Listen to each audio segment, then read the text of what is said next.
Du coup, je te propose qu'on commence par parler des débuts. Comment ça a commencé et pourquoi ça a commencé?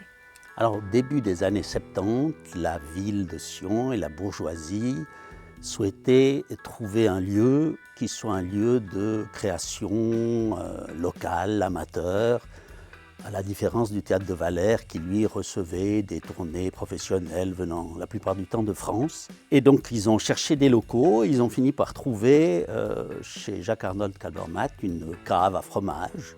Et voilà, c'est comme ça que le petit théâtre, qui à l'époque s'appelait Théâtre de Poche, est né. Donc, courant 74, début 75, et la première saison a commencé en 1975. J'ai dirigé cette première saison et ils avaient très peur que je franchisse des interdictions.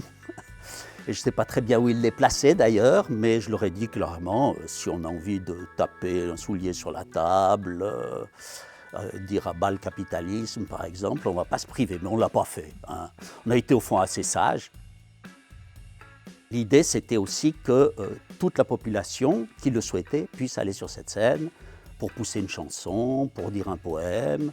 Et puis, on a monté 4 petites pièces en un acte qui terminaient ces soirées. Est-ce qu'il y a eu des gens qui venaient que ce n'était pas prévu ou que vous ne connaissiez pas et qui tout d'un coup osaient monter sur scène? Ah oui, on connaissait pas les gens. C'est là qu'on découvrait des gens qui feraient plus tard partie des soirées plus organisées.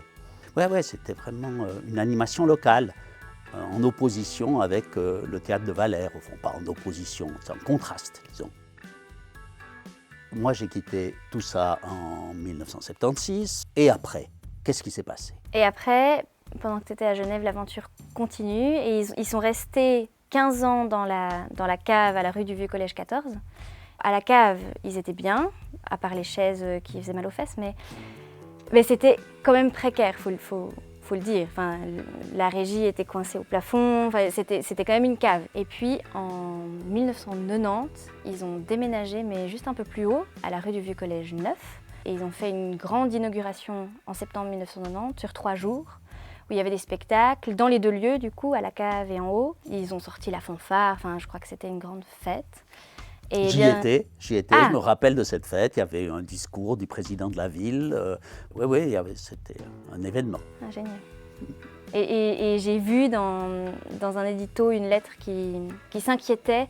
Est-ce que l'esprit du petit théâtre va se perdre en déménageant du 14 jusqu'au 9? Et je sais que c'était un des enjeux. Un des enjeux. Et à ton avis? Et à mon avis, ça s'est pas perdu.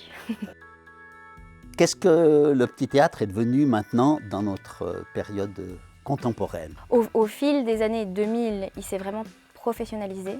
Et en 2020, il y a eu une décision de la ville de fusionner le petit théâtre et le théâtre de Valère.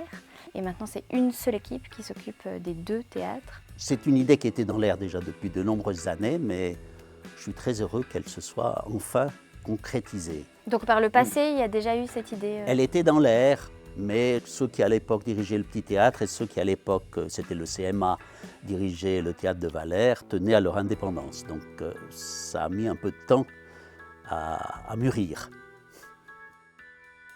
Même si ça s'est professionnalisé, je crois qu'il y a quelque chose de l'esprit du début qui est encore là. Moi, en tout cas, en arrivant toute nouvelle et en découvrant les archives, j'ai cette impression qu'il y a quelque chose du souffle de départ qui est arrivé jusqu'à nous et dont on bénéficie encore aujourd'hui, de ce que toi, tu as initié avec tout le groupe.